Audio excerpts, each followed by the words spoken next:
Welcome to Late Night Story. When the world goes silent and shadows stretch longer, some stories awaken, whispered only to those still awake. So put on your headphones, turn down the lights, and let me guide you through the quiet hours. If you're listening alone, you're exactly where you need to be. If everyone can leave a comment to let me know where you are listening from in the world, don't forget to subscribe before you drift too far into the dark.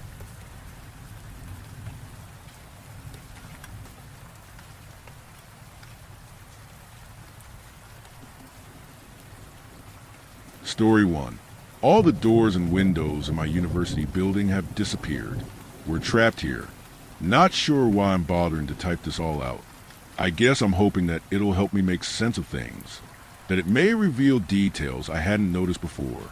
But I doubt it. I'm really starting to lose it. And so is everybody else. I'll start near the beginning. I got to the university at around 10 this morning.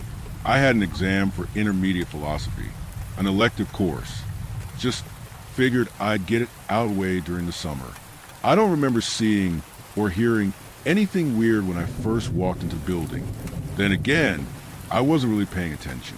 My eyes were glued to my notes, an attempt at some last-second cramming, although I distinctly recall first entering the building through a door that I'd gone through many times before.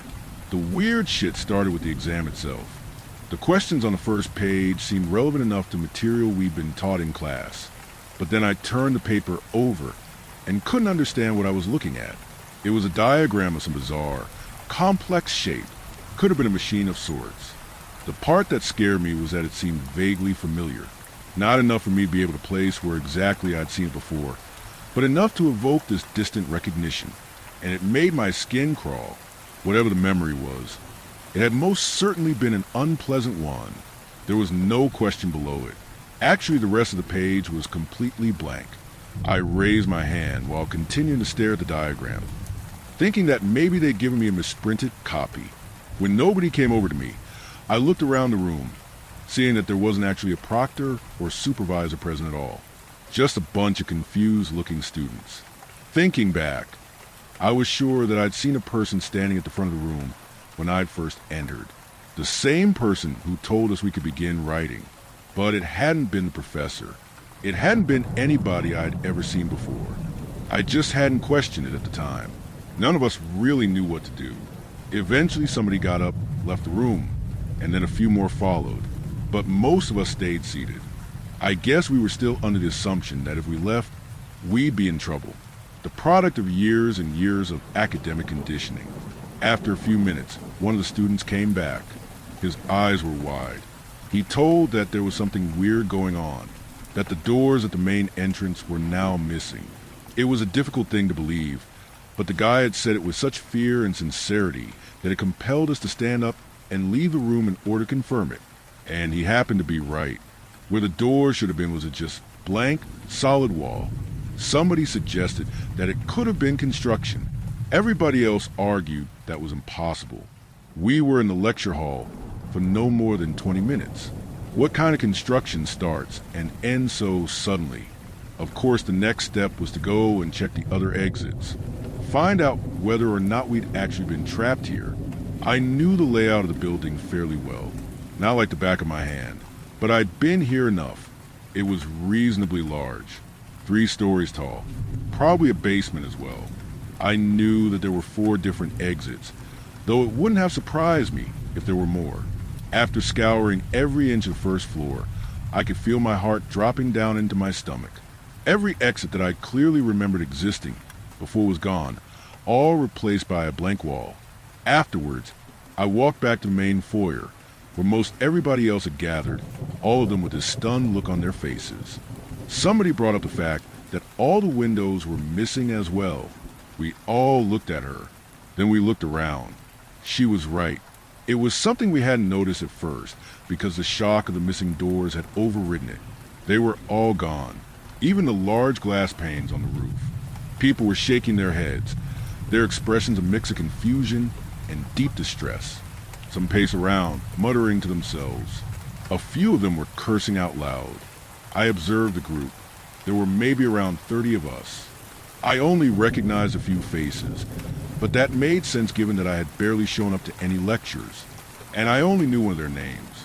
Rachel. She was standing separate from everybody else, looking intently at her phone. I'd sat beside her during the first class of the semester, where they'd forced us to participate in a series of icebreakers. We'd exchanged numbers then, but neither of us had reached out afterwards. She noticed me and offered a tight smile. She walked over, asked if I had any cell reception. I checked and saw that I didn't, which wasn't normal.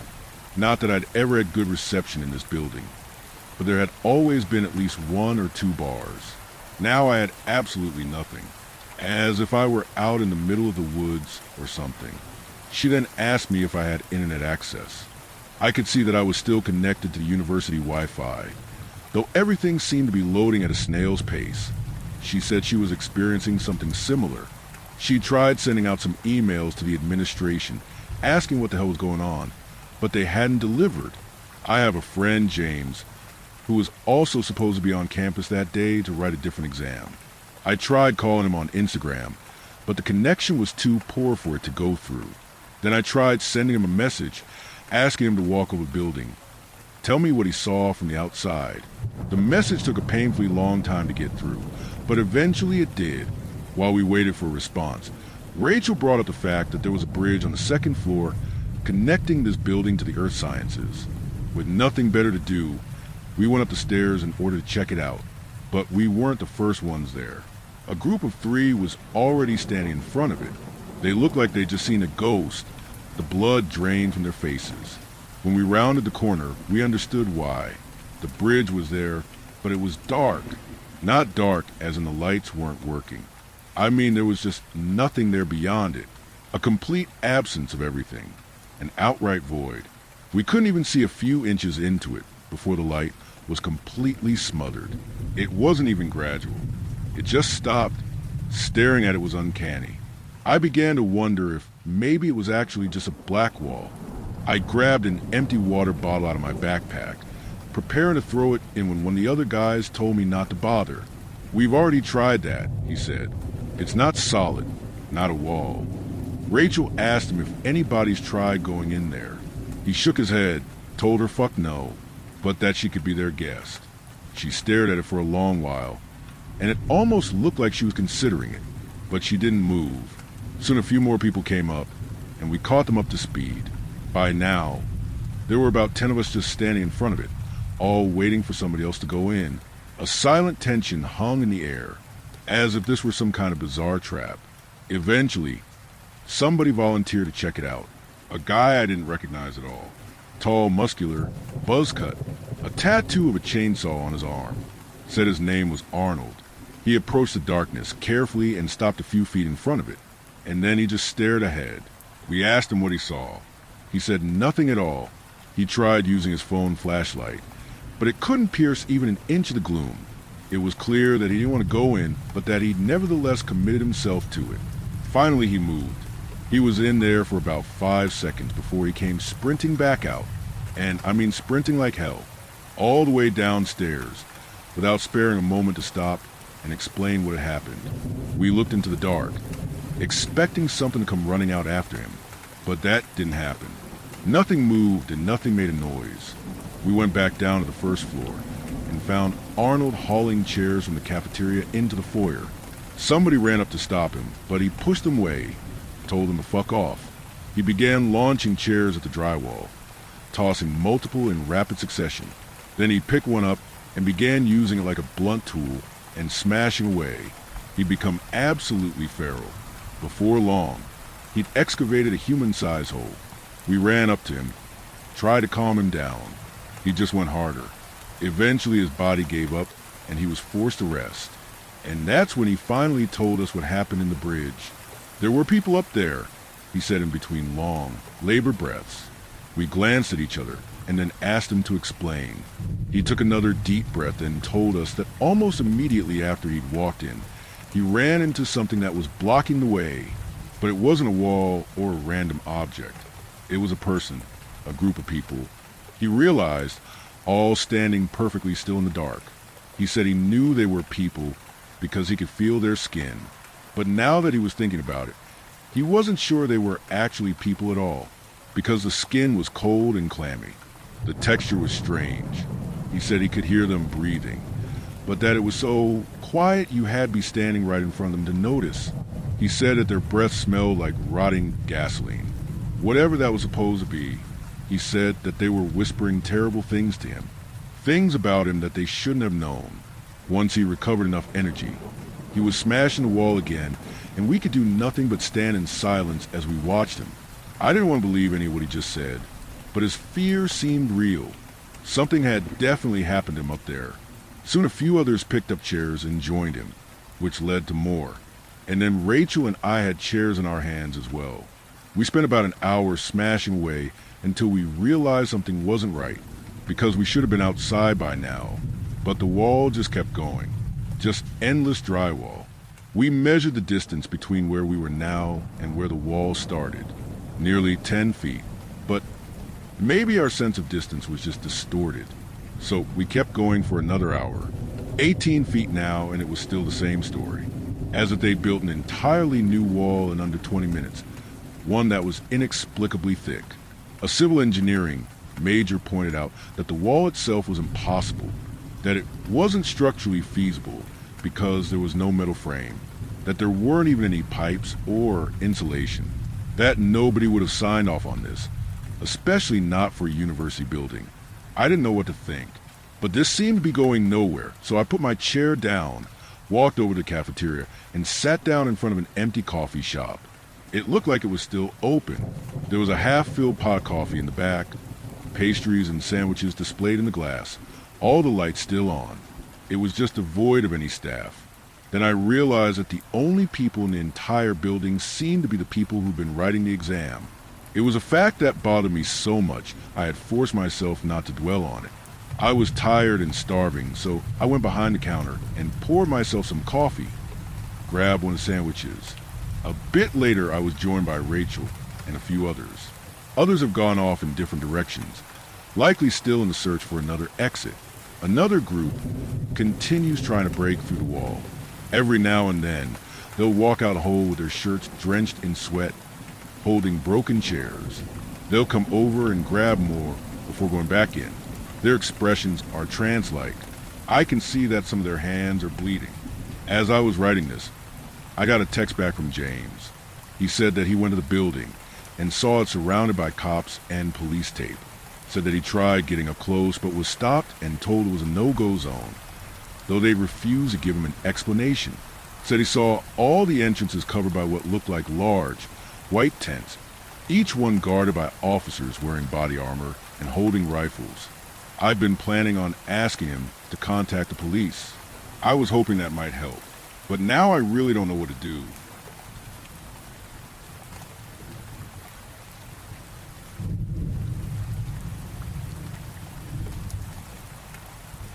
Story 2. I shouldn't have made the movie. I didn't need the money. Too many films are made as a paycheck, a means to pay the rent. But the rent, in most of these cases, is actually a construction cost on a new pool. But I could live comfortably off the residuals from my first film for the rest of my life. I get script submissions daily. Not as many as I used to, or as high a quality. I guess that's what happens when your first film is a critical and commercial success. I went from filming nights and weekends to sitting next to Anne Hathaway at the Oscars. She's a sweet woman, faint scent of lavender. My later films haven't achieved the same acclaim. There's still a decent audience, but my name gets mentioned less and less. I went from groundbreaking artist and toast of the town to a barely mentioned byline. So when the package arrived on my doorway, it piqued my curiosity. I didn't even know it was a script. Usually they're thick, 90 to 120 pages. You can tell immediately what you're holding. This one was thin and arrived late in the evening. I took Millie our, my Shih Tzu, out to do her business before bed. I still say our, although it's been 2 years since Jen passed. Bone cancer. Although I am thankful she didn't linger in pain, I still ache for her. Climbing into bed alone is always the worst. So even though it was 2 a.m., I was up with Millie. She finished, and we walked back to the house. At the front door, She started whimpering and sniffing at something. Then I saw it, tucked behind one of the planters. Not hidden, but not easily found either. The envelope was nondescript, not even labeled. This struck me as odd, but it was late and I was tired. When we went upstairs, I sat on the nightstand, brushed my teeth, washed my face, stared into the mirror, barely recognizing my own reflection. Sitting in bed, I reached over to turn off the lamps and knocked it onto the floor. Picking it up, before I even knew it, I had opened it. A short script, maybe 10 pages in total, fell out. This piqued my curiosity, because no one sends out short film scripts. No one. There's no money in shorts. No business. I decided to read the first page. It was like nothing I had ever read. No characters. No action. Just images. Yet it drew me in. I felt something within me stir to life. A long dormant hunger. A creative impulse. Something I hadn't felt since writing my first film. I saw each scene in my head. It was vivid, like a waking dream. Somehow even more real than reality. My dreams at night were feverish. The whole film playing over and over on repeat, growing in intensity. When I woke, next morning, it was even more intense. I had work to do. All I could think was a film. Every time I tried to refocus, it would fill my consciousness, pressure building up. So I got my iPhone out, filmed each scene, just as it was in my head. First take, every time. That never happens. Perfection. I was mainlining now, edited it overnight, finished as the sun began to peek over the horizon. I uploaded it on YouTube. Somehow I knew it needed to be anonymous, so I made a throwaway account with a fake email. Once I posted it, the creative flow turned off. With it, my consciousness. Waking up, I didn't know what day it was. Groggy. Millie was whining at the door. I let her out off leash. Screw the HOA. I can afford the fines. I flipped on the evening news. An anchor talking about the economy, then a breaking news report about a viral video of unknown origins. Racked up over 200 million views within 8 hours. I pulled up my YouTube video. It sat at 215 million views. Then I saw below it, my breath hitched in my chest, my heart jackhammering. People had begun to post reaction videos. Those ones where they filmed themselves over the original video. The first one I clicked on was a woman at the edge of a cliff. She just stared at the video, then walked to the edge of the cliff and jumped off. I have no idea who uploaded it. I wanted to stop, but I couldn't. I pressed on the next one. It was a young man up on a balcony overlooking the city. He watched the video. Then with blank eyes, he turned and began firing his gun into the crowd. The last one I clicked on was a young mother, her baby in a stroller. I closed my laptop. Metallic taste in the back of my throat, like copper. I didn't want to know what happened to that baby. At the door, Millie's whining to get in. But that's not all. The tone of her whine. I don't know how I know, but I do know. There's another envelope outside the door. This wasn't over. It was just beginning. I know I shouldn't open it, but that feeling, how alive you feel when the muses sing to you. I hadn't felt that alive in a long time. I really shouldn't open it. Jen used to say our appetites would be the seeds of our destruction. I'd laugh at her. I'm not laughing now.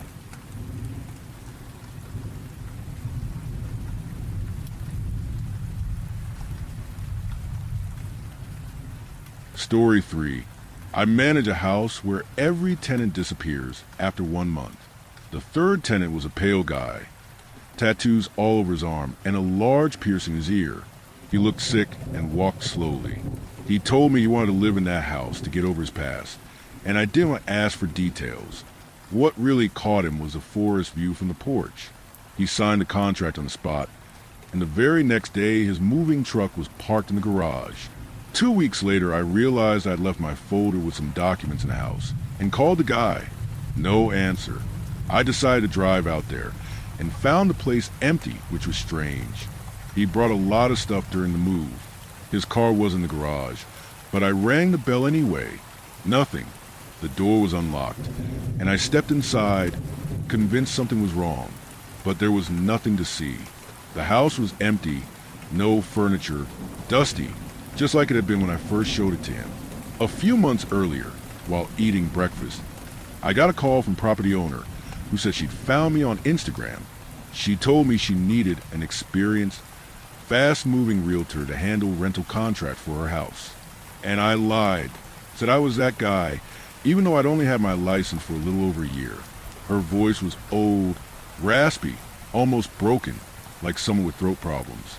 She said she lived abroad and needed someone local. I wouldn't even have to look for tenants, she pitched. There was already a list of people interested, and they'd meet me at the house. I wasn't too excited. It didn't sound like much of an opportunity until she mentioned my commission. I nearly choked on the sandwich I was eating. I repeated the number back to her, sure she'd made a mistake, but she insisted it was right. That amount would be handed to me in cash once the tenant signed and moved in. The only condition, she said, was that if a contract was broken due to my negligence or choice, I'd have to pay 1 month's rent. On paper, it didn't sound bad. I accepted right away.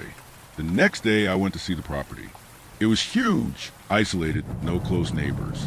Inside, there were expensive wooden furniture pieces, sculptures, installations that must have cost a fortune. The porch opened up to a wide view of a forest. Big wooden chairs faced the woods, and the owner made a point of stressing that they could not be moved from their place.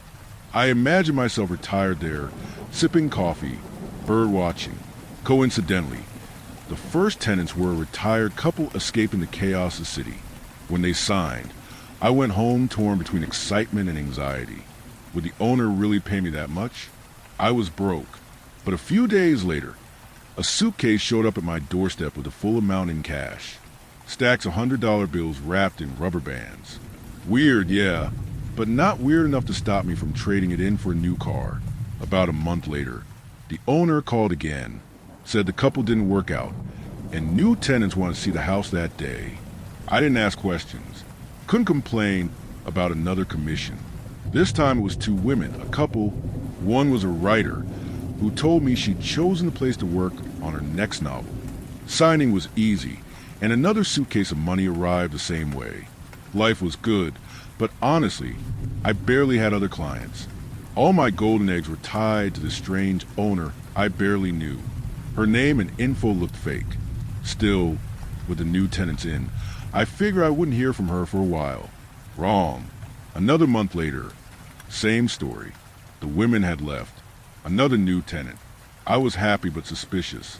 Why did everyone leave that house so quickly? Curiosity got me, so I called one of the last tenants. The number didn't exist anymore. I tried the old couple too. Same thing. After the 3rd tenant, I tried to forget it. Not my problem. Who cared if they stayed or left? My fat commission was all I needed. Then, like clockwork, a month later, she called again. This time she sounded excited. Said the new clients were special and she'd pay me double. I thought about asking questions, but double was too good. That kind of money could help me put a down payment on an apartment. I drove to the house determined to sign as fast as possible. I got there early and snooped around. No sign of anyone ever living there.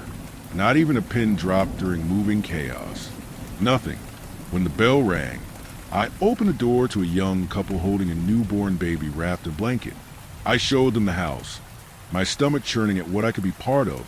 And of course, they loved it.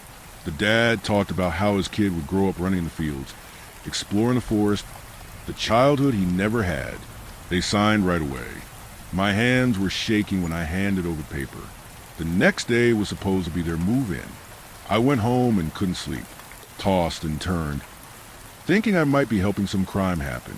Around 1 a.m., I gave up and drove back to the house. I needed to check everything with my own eyes. I searched every corner. Bedrooms, closets, everything. Nothing. But I'd seen 3 moving trucks unload here. Not a single mark on the floor. Impossible. I stepped onto the porch, resigned that I'd never figure it out. Sat on one of those big wooden chairs, thinking what I might have missed. That's when I saw it. Something shiny stuck in a crack in the chair. I pulled it out. It was a piercing, probably from the last tenant.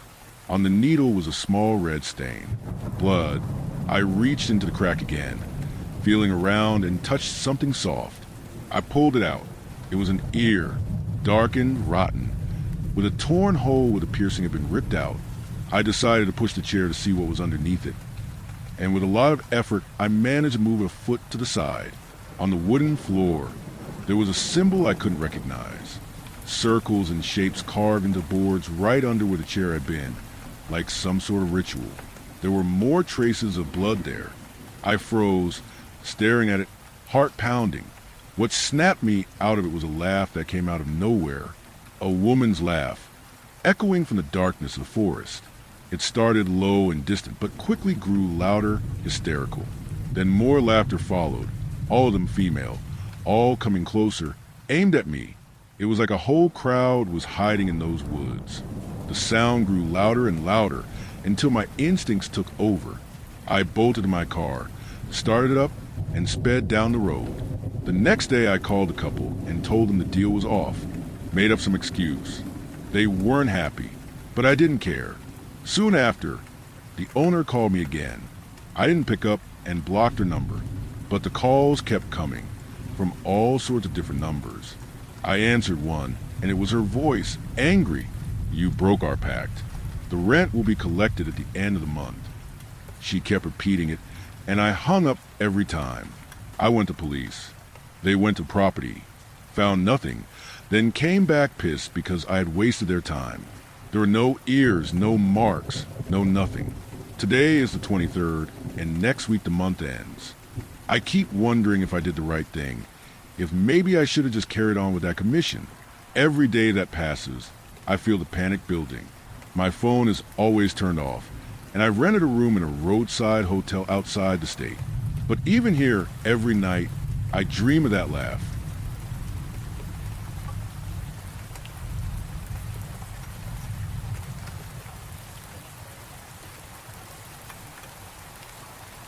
Story 4.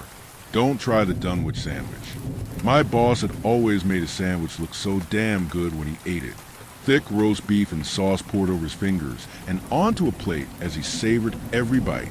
This should have been disgusting, but the smell made my mouth water and ignited an overwhelming primal craving within me.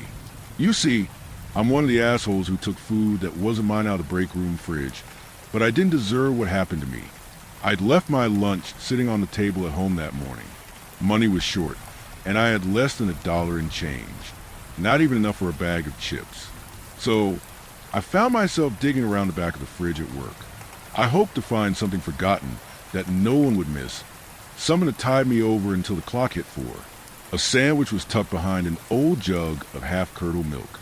It was your typical pre-packaged deli job, wrapped in plastic, and had a logo for Good Old Foods, a small grocer that had started to spring up across the state. It was a Dunwich sandwich. It smelled amazing, and I scarfed it down before I could think about the potential consequences of eating the boss's lunch. Later that day, Mr. Strickler came screaming into the office, demanding to know who stole his sandwich. He promised a full investigation and immediate termination for the thief. It was weird that anyone would go this far. We were all terrified and confused. He walked past me in the hall around 4, and I was certain he could smell it on me. His eyes bulged and he sniffed long and hard. He pointed a finger at me and grinned. "Come by my office in the morning, Danny," he said. This job paid for my mom's growing medical costs. It was keeping her alive. Losing it would be losing her. I figured I could buy another sandwich, sneak in the fridge, so maybe he would see it and calm down, that he made a mistake. So, after work, I went to the market.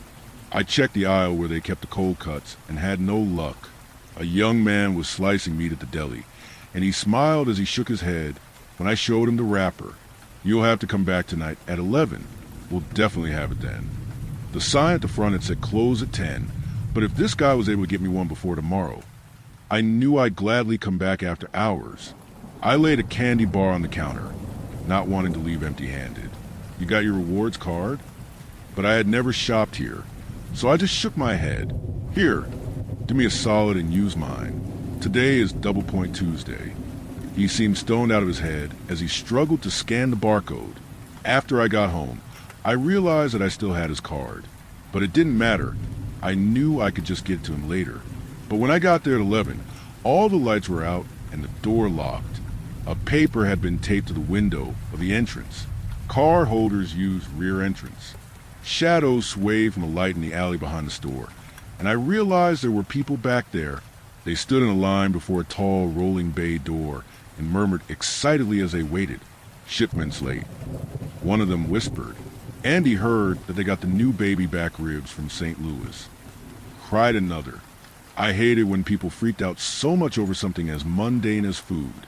The door slid up and we began to flow inside.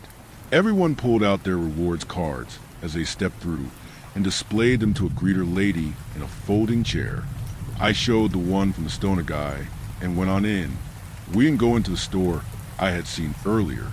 This door led down on the main floor to a whole other grocery store, one you'd never see if you used the normal entrance. The products here were so different. It was nothing but food, no cleaning products, no hygiene, or basic household items. I raced directly to a sign that hung from the ceiling that read "Cold Cuts." There were so many sandwiches, and my mouth watered as I smelled fresh roast beef, steaming in the back as the young man sliced away with a serrated knife. I found myself quickly frozen in place as I looked closer at the meats. It was a pack of bacon that caught my eye. I picked up the package and couldn't look away. On the front was a smiling family that knelt on a large wooden platform, with their arms around each other's shoulders in a massive embrace. A thing with enormous jaws stood behind them in bib overalls and a strand of wheat sticking out of its maw. In the center of the family, the smallest child had its wrists and ankles tied together with an apple in its mouth. S.H. Eubitherithus, organic human bacon. My heart thudded as I looked closer at everything around me.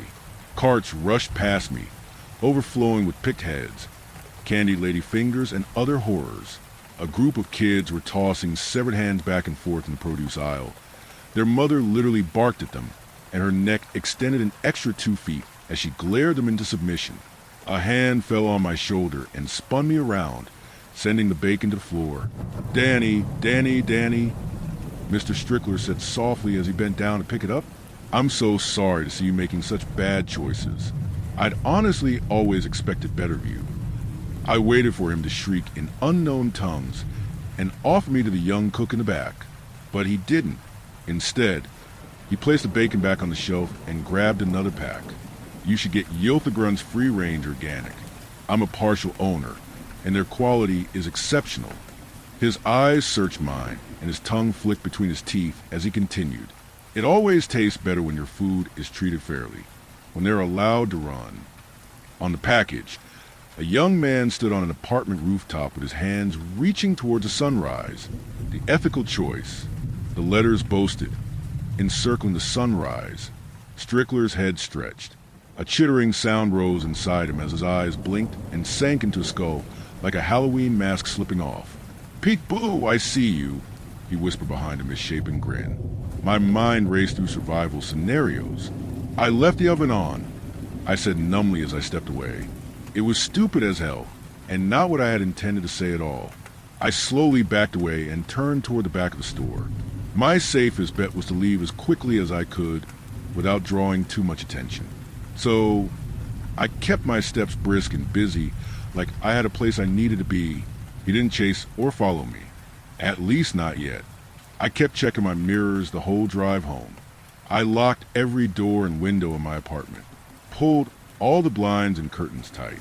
A thought plagued my mind and made my flesh crawl. All of the details about the bacon, the surgical precision it had been sliced, the heat-sealed packaging, and the shipment the people were so excited for. This was mass production, an industry. Sleep was impossible that night. I called into HR in the morning and quit my job. Next, I checked in with a local temp agency and took a job at a call center. It was a horrible downgrade, but without income, I was certain my mom would die. Eventually, I relaxed, grateful for the smaller paycheck, if it meant never having to see Mr. Strickler again. But then another temp started at a desk 2 rows from mine. It was him. Mr. Strickler looked back at me and smiled as he took a big bite out of a sandwich, one that dripped red sauce onto his desk. I quit the same day. My next job was directing traffic as a road worker. A few days in, I heard a familiar voice crackle through on the two-way radio. Peek boo. He stood wearing an orange reflective tape jacket as he held a stop sign at the far end of the road. His gloved hand waved playfully, like to a dear friend. He was hunting me the ethical way. I've quit so many jobs now, and I'll be homeless by the end of the week. I'm just so tired. The thing is, he showed up at my house as soon as the landlord gave me my final eviction notice reminder. He pulled it off the door and handed me an itemized list of my mom's projected medical expenses. He smiled as he pointed at the six-figure total. Sounds like you need some money.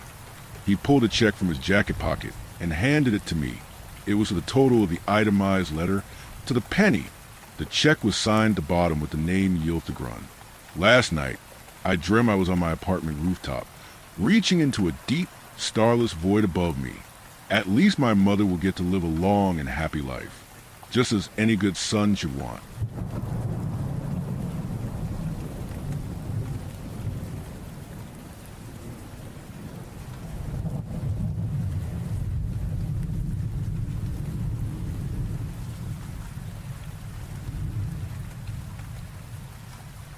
Story 5.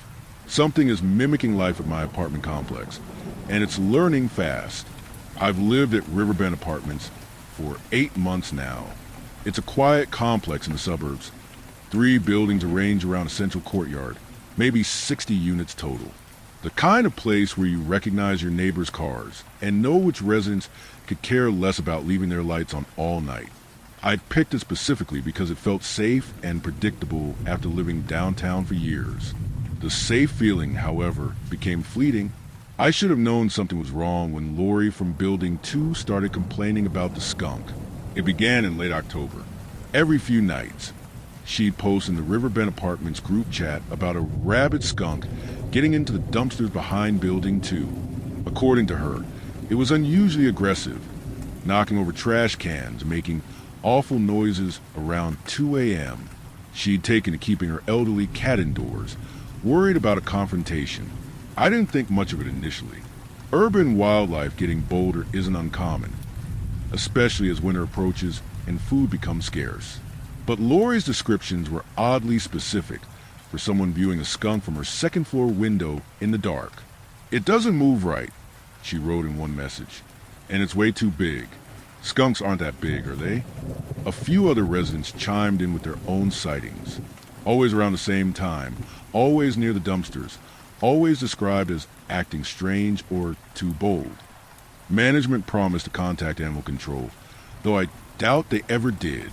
Property managers aren't known for their swift action on tenant complaints. The skunk sightings continued for about 2 weeks before the report shifted. In mid-November, the complaints changed to a stray cat. Same general area, same time frame, but now residents were describing a large, dark cat that hung around the parking lot of Building 3 and 1. Unlike the skunk, this cat seemed curious about people rather than avoiding them. More sightings came through, the residents taking to the group chat. "It follows me to my car," Kevin from Building 1 added. "Just sits there watching while I load groceries. Doesn't run when I get close, doesn't make any sounds. Kinda creepy, honestly." Sarah from Building 1 mentioned seeing it on her balcony one morning, though she lived on the 3rd floor and there was no way for a cat to climb up there. When she went to shoo it away, she found nothing. I started paying more attention during my late-night arrivals from work. I'm a nurse at the county hospital, often pulling 12-hour shifts that end well after midnight.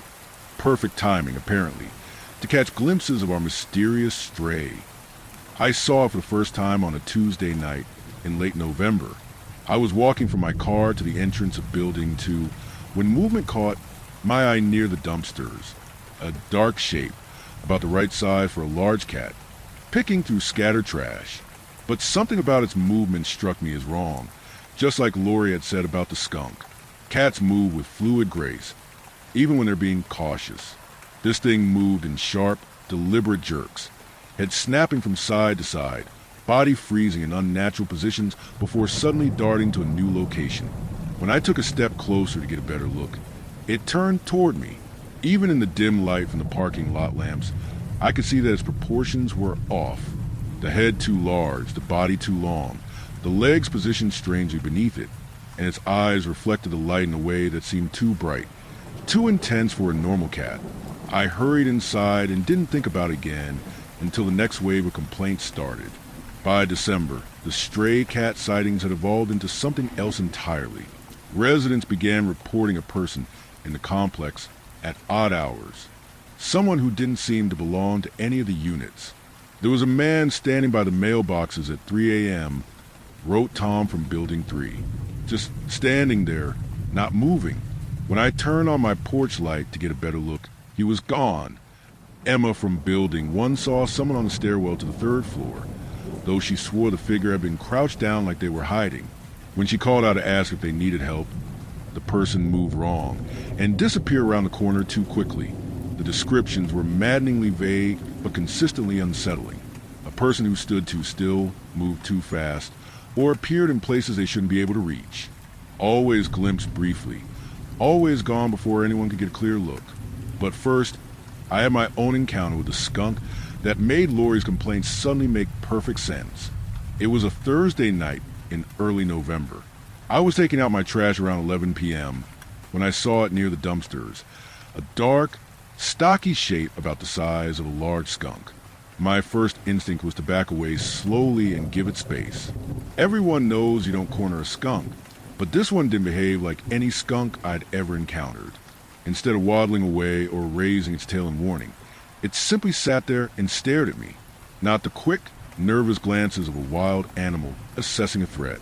No, this was sustained, focused attention. It was studying me. I stood frozen for what felt like minutes, trash bag hanging from my hand, while this thing studied me from 20 feet away. Its posture was wrong. Too upright, shoulders too broad for a skunk's typical hunch build, and its eyes caught the parking lot lights in a way that seemed too bright, too reflective. Shoo! I said weakly, more out of nervousness than any real hope it would leave. The thing tilted its head at the sound of my voice, and not the quick, alert movement of an animal responding to noise, but a slow, deliberate motion like it was understanding my words. Then, without any hurry or apparent concern for my presence, it turned and walked away with a gait that looked more like a person crawling on all fours than any small mammal. I stood there long after it disappeared, my skin crawling with the certainty that what I just encountered was not what it appeared to be.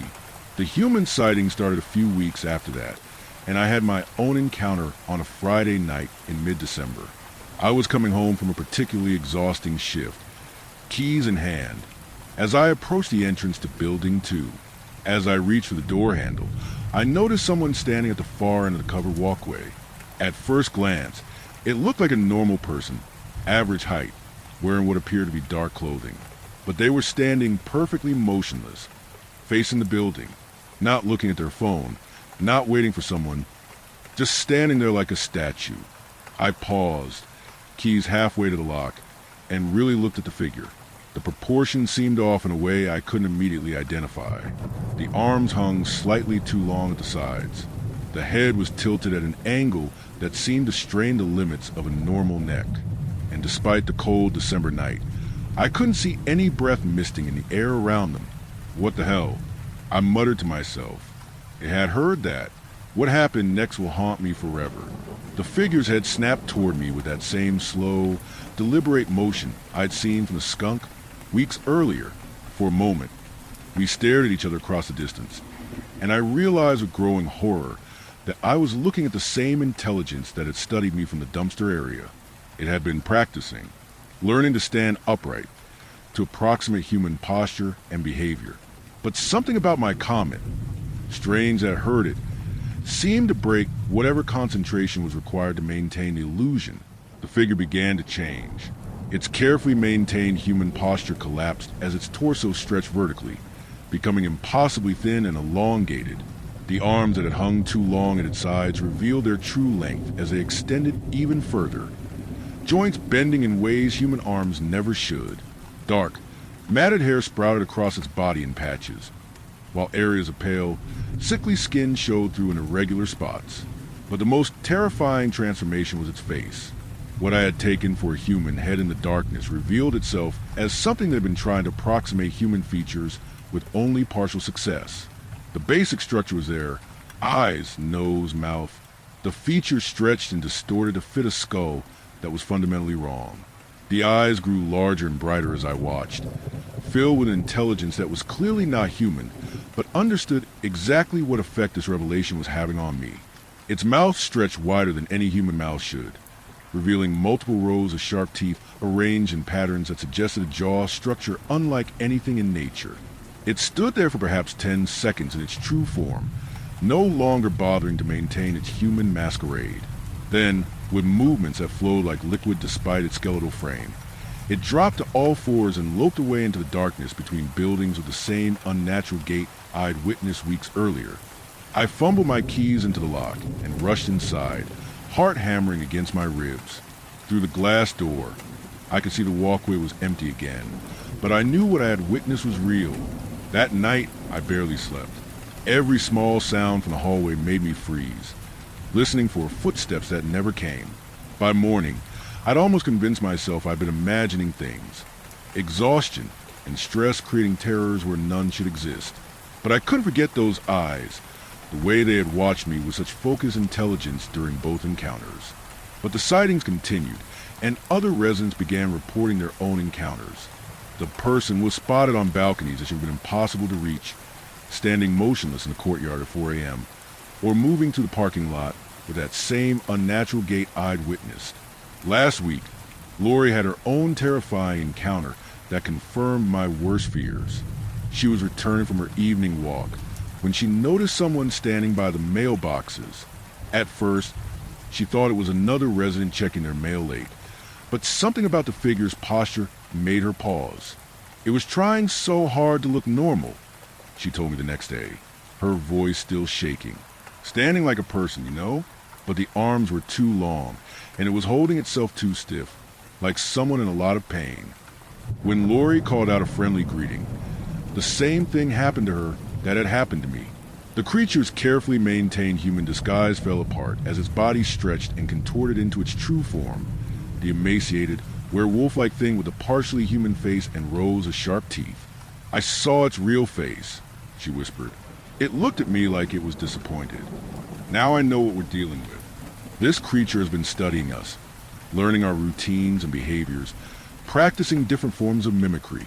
The skunk phase, the cat phase, the human phase, they were all rehearsals. But for what? I've been staying in hotels for the past 3 nights, rotating between different locations each evening. I don't feel safe at Riverbend anymore, and I'm not sure I ever will again. But I can't afford to break my lease.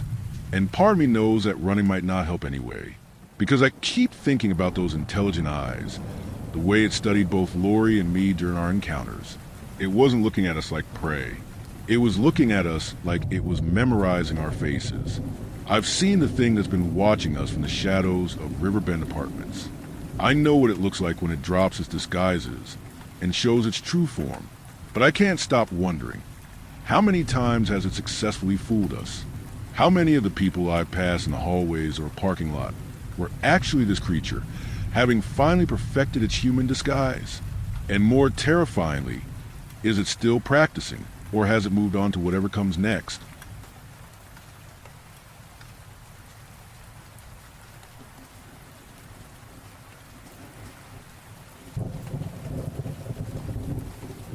Story 6.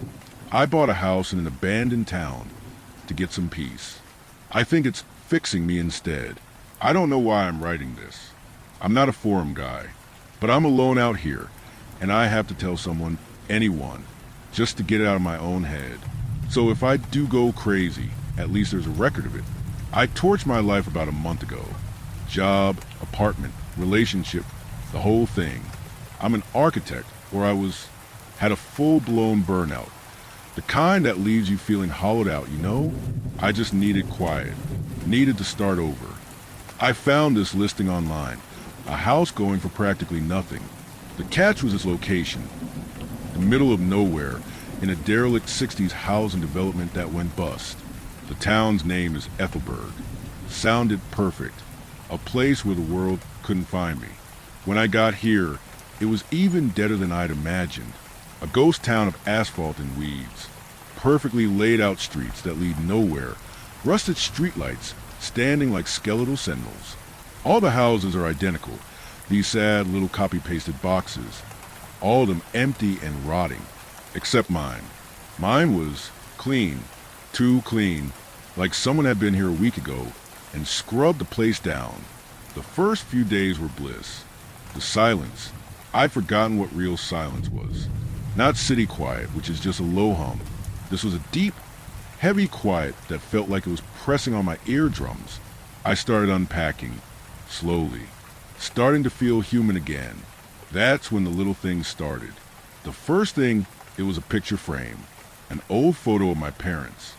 I put it on the mantelpiece over the brick fireplace. One evening, I'm walking to the kitchen to get a drink. I stop, I pick up the frame, and I move it, maybe 4 inches to the left. The thing is, I don't remember deciding to do it. My hand just did it, like an autopilot thing, you know? Like when you're driving, and you suddenly realize you don't remember the last 5 miles. But after I did it, after the frame was in its new spot, I felt this wave of calm, relief, like an itch I didn't know I had was finally scratched. I figured, okay, whatever, stress, nerves, it's a new place. I'm just settling in. A few nights later, I woke up, not because of a noise. I just woke up, eyes wide open in the pitch black. I wasn't in my bed. I was standing in the kitchen. The linoleum was ice cold under my feet. It took me a second to figure out where I was. I hadn't turned on the light. The only light was the pale moonlight filtering through the window over the sink. And I saw what I'd done. Every can of food I owned. I'd taken every single one out of the pantry. Tuna, corn, beans, soup, all of it. And I'd stacked them, not just in a pile. I'd built a perfect, symmetrical pyramid on the countertop. It was flawless. I have no memory of doing this. None. The last thing I remember is reading in bed and turning off the light. And the scariest part, the part that's really messing with my head, is that my first reaction wasn't fear. It was satisfaction. I looked at that pyramid of cans in the dark, and some quiet, calm part of my brain just went, there, that's better. The panic didn't hit until I was back in bed, shivering. Am I sleepwalking? I've never sleepwalked in my life. But maybe stress can trigger it? A new environment? I kept trying to find a logical reason. I had to, because the alternative was just not possible. But it kept happening. It's still happening. I'm not just sleepwalking anymore. I find myself doing things during the day. I'll be in the middle of something, and I'll just zone out. I'll come to and I'll find I spent the last hour organizing the books on my shelves. Not by author, not by title. By the exact shade of their color, from lightest to darkest. I found myself on my hands and knees in the bathroom, scrubbing the grout between the tiles with a toothbrush until it was pristine white. I don't remember starting. I just wake up in the middle of it, my back aching, with that same weird, creepy feeling of a job well done. I'm becoming obsessive. That's the only rational explanation. The isolation is getting to me, triggering some latent OCD I never knew I had. My whole day is consumed by it now. Everything has to be perfect, symmetrical. If a coaster is off-center on the coffee table, it's not just annoying, it feels wrong, physically wrong. I get this knot in my stomach, this rising anxiety that doesn't go away until I fix it. The problem is, it's working. The burnout, the anxiety, the reason I came here in the first place, it's gone. It's been replaced by this obsession with order. It's like my brain has traded one illness for another. And the new one is so much quieter, so much calmer. I try to fight it. I swear I did. 3 days ago I decided, fuck this. I'm not a slave to this. I deliberately messed up the living room. I left a coffee cup on the floor. I tossed the book onto the sofa instead of putting it back on the shelf. I tried to just live in it, to be a normal, messy human being. I thought I was going to die. It started with a headache, a dull throb behind my eyes. Then a noise started, a low, deep hum. So low it was more of a feeling than a sound. It was like the house was vibrating. It made my teeth ache.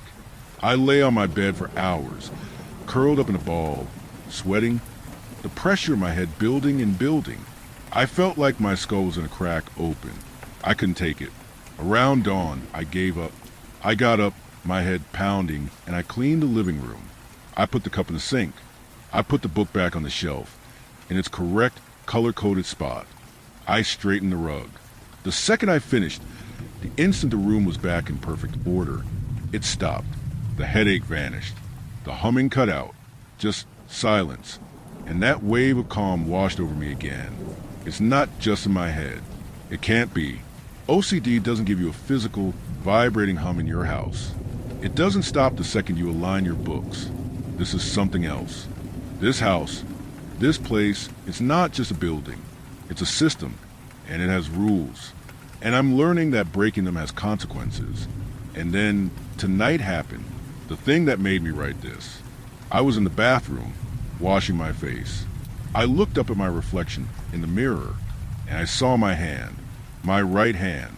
It started to lift. I didn't tell it to. I tried to stop it. I swear to God, I focused all my will on telling my arm to stay down. But it was like it wasn't mine anymore.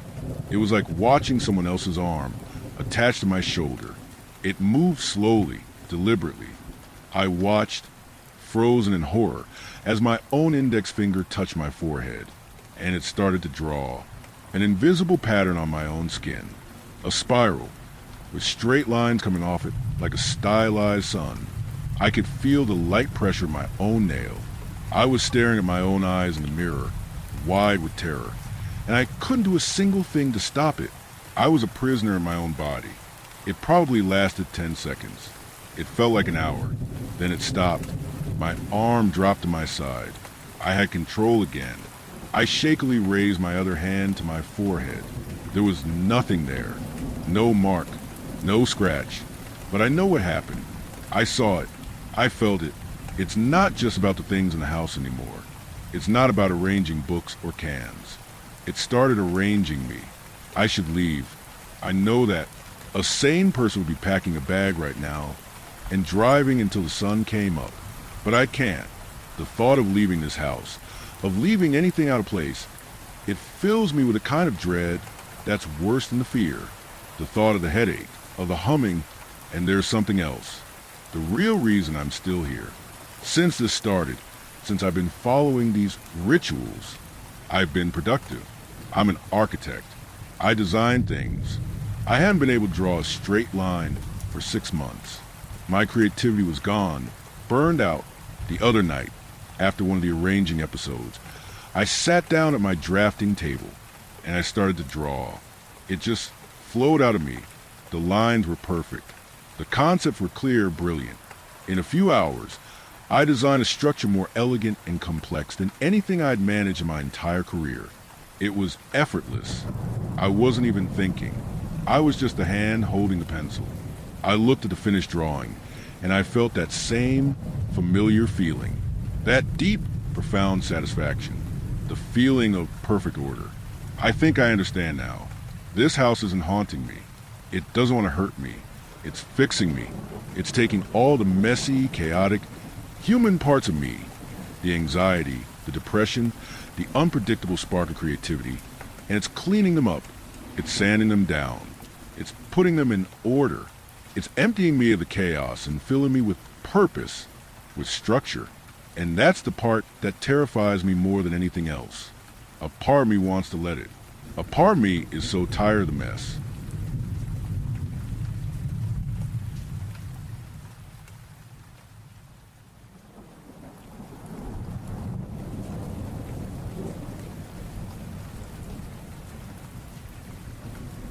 Story 7.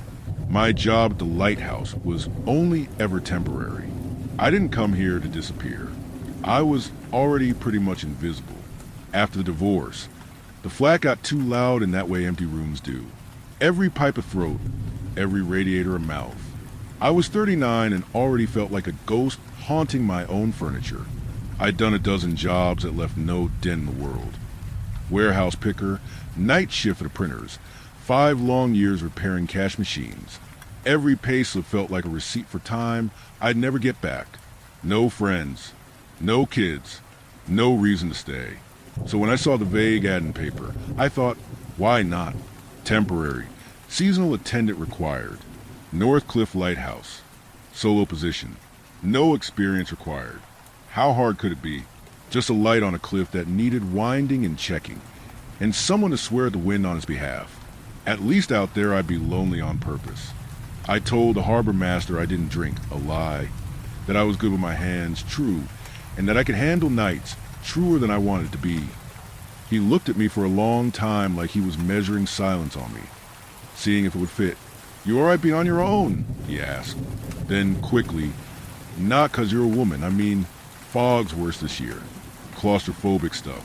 You'll taste it before you see it." He was right about that. Salt settles on your tongue out here like dust on a shelf, even with the door bolted and the windows latched. The brine finds its way in, tiny white crusts forming in the corners of the lantern room. But there's something under that. The air tastes metallic too, like licking a coin or biting a split lip. The first night, I learned the staircase by touch because the power tripped the second I plugged in the kettle. The cast iron treads were cold enough to sting. The trick is to lead with your palm, not your fingers. Saves you from cuts, splinters, and worse. Halfway up, there's a postcard-sized window. You have to lean close to see through it, and if you press your cheek to the stone, it'll steal your heat like a debt collector. Now I keep real thermal gloves stashed everywhere, and a thermos of coffee on the service shelf. Next to it sits the logbook, angry, cramped handwriting stretching back decades. The entries read like prayers. Wound at 21:05. Clean bulb. Horn 030, 1 o'clock, 1:30. Wind SW 18 KT, fog persistent. Fog persistent. Fog persistent. There's a comfort in tasks that have edges. Check the bulbs. Wind the clockwork. Clean the glass. When the lamp is lit and the lens begins its slow rotation, the whole room changes. As if the tower takes a breath and remembers why it was built. The brass warms. The glass blurs and clears. Blurs and clears. Every 70 seconds a beam passes, and the world outside appears in a white slice. Spray leaping from black rock. The cliff path slick and mean. On shore, the town is just a smudge of orange. The sodium lamps tucked into the fold of the headland. Out here, it's me, the machinery, and the sea making its long arguments against the cliff. The horn is mounted lower, where the tower thickens like a throat. It isn't the cartoonish blare you hear in films. It's a deep animal note, more felt than heard, a pressure that rattles your ribs. When it goes, the glass trembles in its frame. The tea shivers in your mug, and you taste brass in your mouth. I sleep in the watchroom on a cot older than my mother. Sleep is a generous word. The mattress has a ridge down the middle like a fence. I padded it with forgotten coats and the flattened cushion from the room's only armchair. It's good enough. Better an uncomfortable bed here than the uncomfortable silence of home. I keep telling myself I came for peace, but the peace here isn't quiet. The weather has teeth. The first week, I played games with myself to keep from thinking too loudly. I'd count the steps, 78 to the lantern room. If you skip the cracked one, I'd try to drink my coffee before the next sweep of the light caught my face. I'd time the horn blast to the second and reward myself with a biscuit when I hit 3 in a row. On the 5th night, I started hearing water where there wasn't any. Not the roar you expect from the sea. This was smaller, meaner. The sound a tap makes when you didn't turn it off quite enough. I hunted it with a torch, ear to pipes, hand to walls, following that thin silver noise down into the surface level where the stone smells like damp metal and mold. Dry. Everything was dry. But the sound threaded the night all the same, just at the edge of thought, like a song you hate stuck behind your teeth. I wrote it off as the wind working some loose sash. I logged it as if naming a thing makes it behave. 2210 dripping noise. Source unclear. I was raised to be practical, to rely on myself. My father taught me to check the obvious thing first.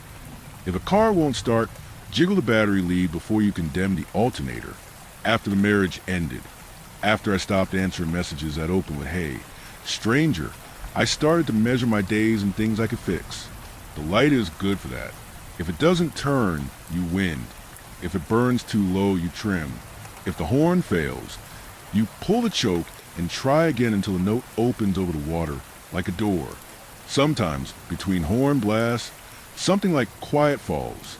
You hear the tower settling, your blood in your ears, to see rearranging stones below.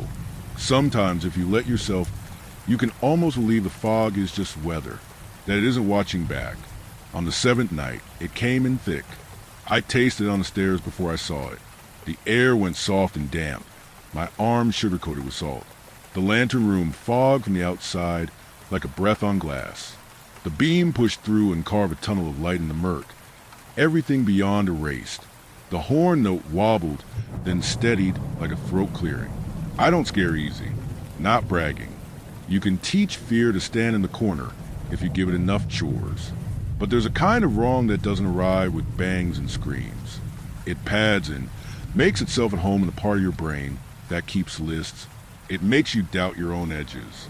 Close to midnight, I was standing with my knuckles on the rail, watching the beam make its slow sweep, when I felt it, a change in the room that wasn't temperature or sound, a prickle at the nape, an itch in my teeth, that childhood sense that someone just said your name in a room you haven't entered yet. The light slid across the fog, and for a heartbeat the world sharpened like a knife on a whetstone. The tunnel showed nothing but vapor and white noise, particles racing like snow in a torch beam. The light moved on. The room exhaled. My shoulders loosened without permission, and somewhere below me, out on the gallery in that thick white, something tapped against a metal rail, sharp and deliberate. Not a bang. Not the jump scare I probably deserved. For neat taps, patient as a metronome. I told myself it was grit or pebbles, maybe kicked up by the wind and flung against the rail from below. A stretch, but easier than admitting what it sounded like. I wrote none of it in the log. Instead, I wrote the tasks. Small anchors against larger weather. Clean prisms. Check bulb housing and backup wiring. Horn midnight, 0:30. Fog persistent. When you're alone long enough, your thoughts have your back. They say sensible things sometimes. They keep their hands in their pockets. That night, they were unusually kind to me. It's rocks, they said. It's wind. It's the tower stretching its bones. Nothing to do with you. I made another circuit of the stairs, palm leading the way, the rail slick and honest under my skin. Back in the watch room, I tried sleep, the padding giving me no relief from the thin mattress ridge digging into my spine. I listened for the drip that had by now become my lullaby and found none. So I lay there awake. The horn beat the hours like a slow heart, and the beam kept time on the walls. I told myself I'd check the lantern glazing in the morning. I told myself there was no below me. Really, only air, the black percussion of the sea. I told myself anything that might make the skin on my arms lie down. But the next pass of the light brought the same electric feeling along the back of my neck. And the pass after that brought the taps again, metallic, rattling up to the rail into my hands. For exactly like an answer, I didn't touch the logbook after that. I stood with the beam at my shoulder, the horn rattling my ribs, the taste of brass in my mouth. Very quietly, I counted my breathing until dawn made a weak suggestion at the window. The fog didn't lift. It just pretended to be thinner, where morning could see it. When I finally unlatched the door and stepped out onto the gallery, water beaded on my eyelashes, and salt stung a cut I don't remember earning. Down below, the rocks were grease-black, kelp combed flat by the tide. The rail with the tapping it sounded was empty, slick with damp, wearing nothing but a skin of condensation, and a dusting of salt, the way it always does. I told myself a new lie, that sleep, and only sleep, would fix this. That night, the foghorn felt heavier in my hands. The note went out over the water, like a hand laid on a shoulder. And for the first time, when it died away, I listened not for silence, but for an answer. By the second week, I'd stopped marking the days properly. The logbook was supposed to keep me straight, but the handwriting had already started to slip, neat rows turning into jagged scrawls. I'd catch myself writing the wrong hour, or repeating the same line twice, as if time had folded in on itself. I tried to blame it on sleep, but the truth is I wasn't sleeping. Not really. I'd shut my eyes and hear that rattle on the rail, feel the vibration in my bones. wait for it to come again. Sometimes it did, sometimes it didn't, which was worse. I thought I saw something stranger than fog one early afternoon. A white bird on the gallery rail, too bright against the mist, out of place. It tilted its head at me, sharp and knowing. It was the most unusual crow I'd ever seen. I tried to creep closer to get a better view, but it slipped back in the fog, as if it had never been there. I told myself it was exhaustion, but I kept waiting for it to come back. The fog never left. It thickened and thinned, like a lung drawing breath, but it never let go of the tower. During the day, it was a dull white sheet, the sea and sky erased. At night, it pressed close, blackening at the edges of the lamp's tunnel, and I swear it pulsed with the horn like a thing alive. I started keeping a second notebook, hidden under the cot, not the official log, just scribbles of things I couldn't bring myself to record in neat ink in fear of being branded crazy. Tap, 4 times. 2:15. Heard footsteps on gallery. Checked. Empty. Foghorn vibrated before I touched the choke. Something whispered back. That last one I tried to cross out, so hard the paper tore. The strangest part? I still did the work. Bulbs checked, glass cleaned, gears wound.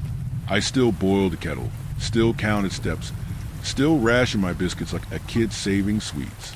But the edges of my world had started to blur.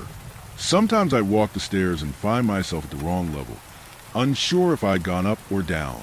Sometimes I'd catch a reflection in the lantern glass and think there was someone else in the room. On the night, I saw them. Not clearly, not the way I wanted.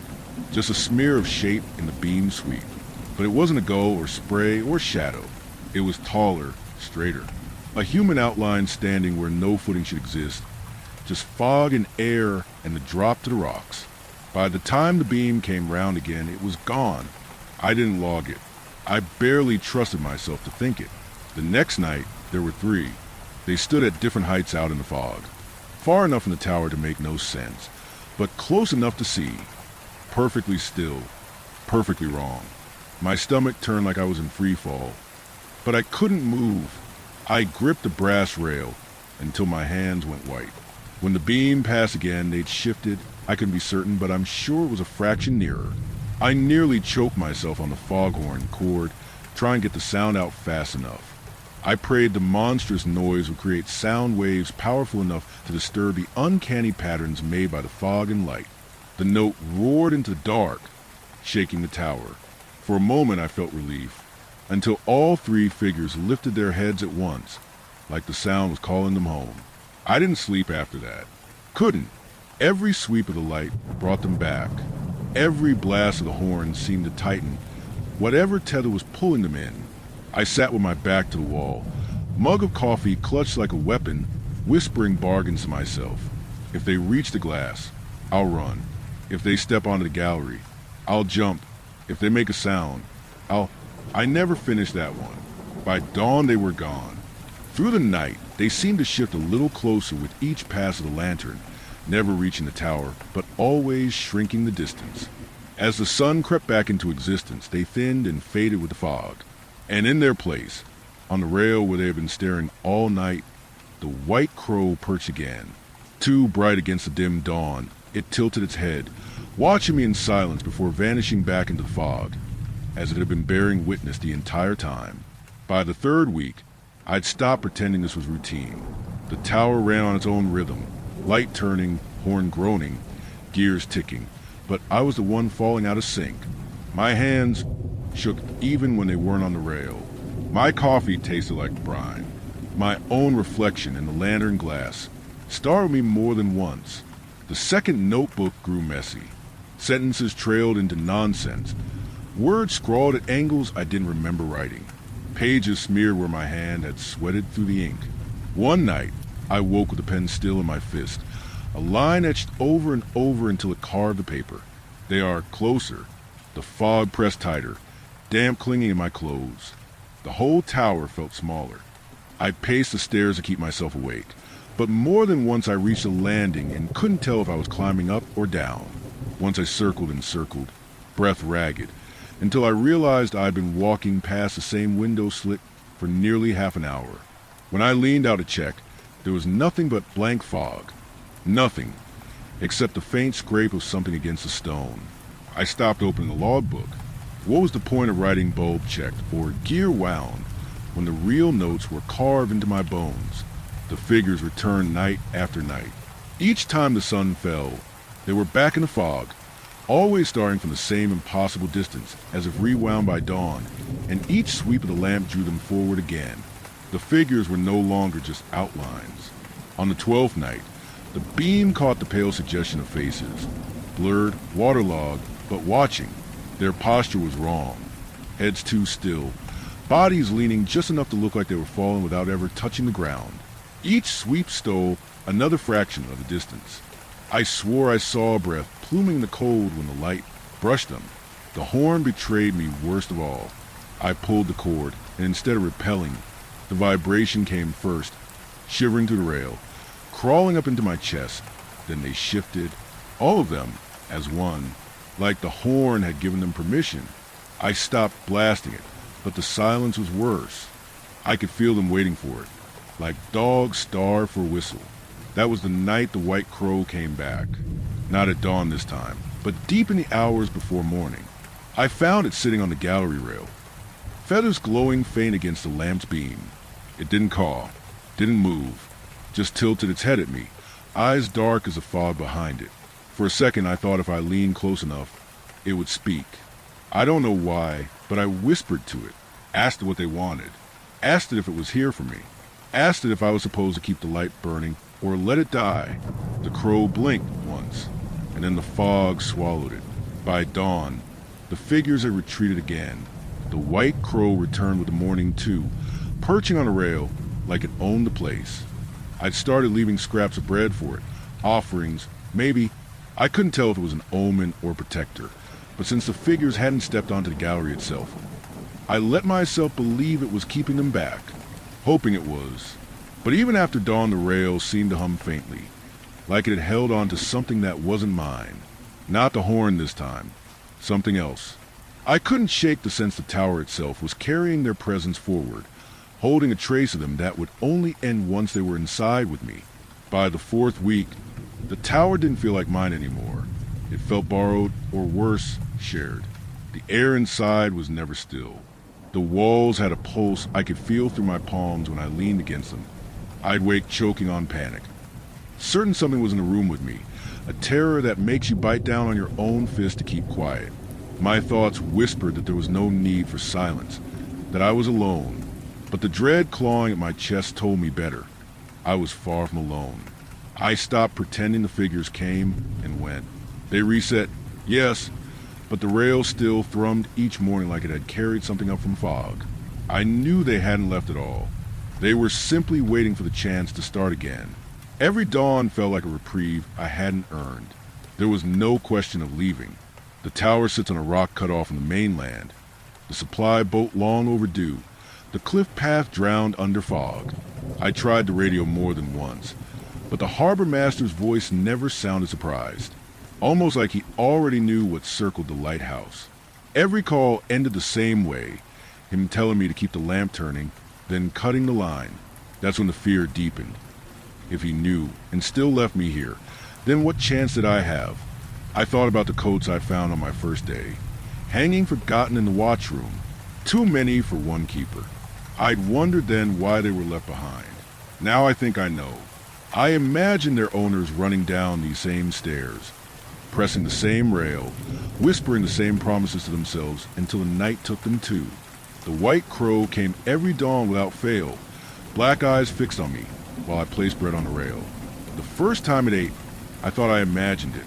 The second time, I watched crumbs tumble from its beak and scatter into the mist. I didn't know if I was bribing a guardian or feeding a harbinger, but either way I couldn't stop. The ritual mattered now. If I kept the crow fed, maybe it kept the gallery safe. Maybe, but safe didn't last. On the 15th night, I heard them through the stairs. Not outside, not in the fog, inside the tower's bones, as if the sound was being carried up the iron itself. My throat closed. My torch beam shook, so hard I could hardly keep the light steady on the steps. Every instinct screamed at me to run. But where to? Down into the dark? Up into the lantern room, with nowhere to hide. The air was damp and sour in my mouth. Nothing there. Nothing but the faint echo of weight where no one should be. I pressed my ear to the rail, and the vibration that came back wasn't a steady thrum of machinery. It was a rhythm. 4 steps. A pause. 4 steps again. I ran the rest of the way down, heart punching against my ribs, half expecting to feel a hand close on my shoulder. Every time I stopped to listen, silence filled the gap. But when I touched the rail, always the rail, it carried a memory of footsteps that weren't mine. A memory you can't scrub out. The crow didn't appear that dawn. I left the bread anyway, hands shaking so badly I nearly dropped it. The thought of losing even that thin comfort made my stomach hollow with dread. On the 17th night, the figures were so close I could see the glisten of water running from their hair. They leaned against the fog as if it were glass, pressing toward the tower. When the beam cut across them, their heads lifted in perfect unison. Not fast, not jerky, just a slow tilt, like they'd been waiting for me to look. My teeth ached from clenching, my breath tearing in my throat. The silence between horn blasts felt like hell breath. Mine or theirs, I couldn't tell. I kept thinking, if I breathe too loud, they'll hear. By the 20th night, I stopped writing completely. The notebook sat in the watchroom drawer, pages curling from damp. All I had left were muttered promises to myself. Stay awake, keep the light moving, feed the crow, don't let the rail go quiet. Because when the rail finally goes still, I think it will mean they've stepped inside. By the 5th week, I was barely human. My body ran on seconds of sleep stolen at the desk, head snapping up at the smallest creak. I tried everything, piling coats against the door, wedging tools to the handles, even dragging the cot across the floor as if flimsy metal could stop what moved in the fog. None of it helped. The tower was never mine, never safe. Nights had become something I dreaded with a sick, sinking weight in my chest. I would sit staring at the lamp, wondering what would happen if I simply let it go dark. If I killed the beam, the figures might lose their path, but ships out at sea would lose theirs too. How many sailors would wreck against these rocks if I chose myself over them? The thought made me sick, but the temptation stayed. The tower itself felt like a trap. Every wall pressed inward, every stair twisted tighter. I barely recognized my own voice when I muttered to myself, raw and rasping from nights without rest. Coffee did nothing. Fear had chewed straight through the caffeine, leaving me wired and hollow. The figures no longer waited in the fog. They had crept beyond their usual stopping point. They pressed right to the edge of the gallery, only a sweep of the lamp between us. When the beam moved on, they shifted forward, bodies leaning into metal rail, as if testing it, weight dragging against the iron. Their outlines were warped by the fog, faces pale and waterlogged, hair plastered against skulls, clothes hanging in strips that fluttered without wind. Their eyes glistened too dark, too steady, fixed on me no matter how the beam moved. And worse, I recognized them. The pale features, the soaked uniforms, the warped faces were the same as the staff photos still hanging in the watchroom. Men and women who should have been long gone. Now they stood outside, dripping and silent, staring in. I could hear the scrape now, groaning as the rail itself might give way.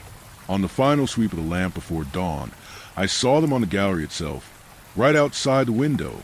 One had its hand pressed flat against the glass, water trailing down its fingers, while another hovered inches from the door handle. I pressed myself against the far wall, too terrified to move, lungs locked tight, as if even breathing might draw them in. Every time the light passed, they froze again, mannequins posed by a cruel hand. And every time it moved on, they edged closer. The crow came later that morning. I left bread with shaking fingers, whispering bargains I barely understood. Protect me. Keep them off the gallery. Don't let them in. The bird never answered, only watching with that tilted head, feathers glowing too bright against the gray. The harbor master stopped answering my calls. Just static now, hissing in my ear. Sometimes I thought I heard voices under it, muffled and distant, like others calling from the fog. I snapped the radio off and shoved it in the drawer with the notebooks. When I did, a loose scrap fluttered free, torn from a page not written in my hand. The handwriting was tight, frantic. The sea needs to eat. The lighthouse is the plate. The foghorn is the dinner bell. These figures are the line and the jagged, ripped short. I stared at it until the words blurred. Better silence than that. I know tonight is the night they'll get in. They want me to go with them, to feed the sea, or whatever waits inside it. I have two choices. Accept my fate and join the others, or kill the light and doom the sailors who trust me to keep them safe. The fog is thick and the cliffs are unforgiving. Even a seasoned captain wouldn't stand a chance without this beam. The abbot was honest about one thing. This job was only ever temporary, but it won't end with a contract. It ends with me.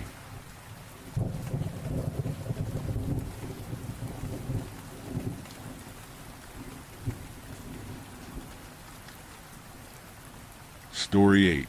My uncle's old CRT TV showed me things that shouldn't exist. This all started because of that CRT TV my uncle had given me. He was a hoarder, and my family did an intervention-type meeting with him to convince him of his bad habits. He finally gave up and agreed to throw all the junk he has accumulated over the past 10 years away. It just so happened that he owned an old mint-condition CRT, and I always wanted to own one. Call me a hipster or whatever, but I wanted to use it to play retro games, to get that feeling. The very first day I brought and plugged it in, it gave me a nasty static shock once I touched the on/OFF button. Nothing too bad, but it caught me off guard. Well, I guess old electronics stored in a dusty mess of room for over a decade are like that. I shrugged and turned it on. The sight of fuzzy pixelated static made me smirk, and soon enough I plugged in an old VCR and a Super Nintendo I got from a flea market last summer. I only had 2 VHS tapes and 1 SNES cartridge, but I was happy to just see it all working. I decided to test the VCR first. I put the first tape, an old copy of Disney's Lion King, and pressed play. I sat back and watched as familiar music and Disney logo appeared on screen. There was some distortion, but the tape was in good condition. I really liked how it was going. I finally got to use outdated technology to my heart's content with a proper display, until something weird happened. The iconic Circle of Life scene where Simba was being raised in the air by Rafiki cut abruptly. The screen became black void for a while, but the sound was still playing. However, while the screen going black annoyed me, the sound I've heard during that blackout made me unnerved. I never heard this audio ever before or after and had no idea how it got there. But it must have been an alternate version of the missing scene cut from the final release. This was the only rational explanation I could muster, but that still didn't explain how it got onto my copy, which was by all means a proper commercially available copy. The song faded away quicker than in the original scene, and some murmuring mixed in with animal sounds was heard, as if all the gathered animals began to speculate about something that just happened. Then, the weirdest thing occurred. I could now hear how someone seems to walk up to whatever the scene was supposed to be focused on at this point. Slow, punctual, and painfully clear footsteps were becoming louder and louder. Then they stopped. I guess someone important must have made an appearance. But who? All the other sounds stopped suddenly, and the worst noise, a cacophony of furious animal roars, human screams of all sorts and tones, began to blast out of the TV. It was so sudden and jarring that it made me jump. The horrible sounds went on, without any sign of stopping. I endured about a minute of this before I quickly ejected the tape, trembling with confusion. What was that all about? I asked myself aloud, my sight stiffly focused on the now static-filled screen. Some prank. I thought, yeah, that's it. Some asshole dubbed the tape over with this scene to give someone a scare. Right. Again, what else could that be? I had no other possibilities in mind, and in all honesty, still don't. So I just put the tape away and grabbed the other.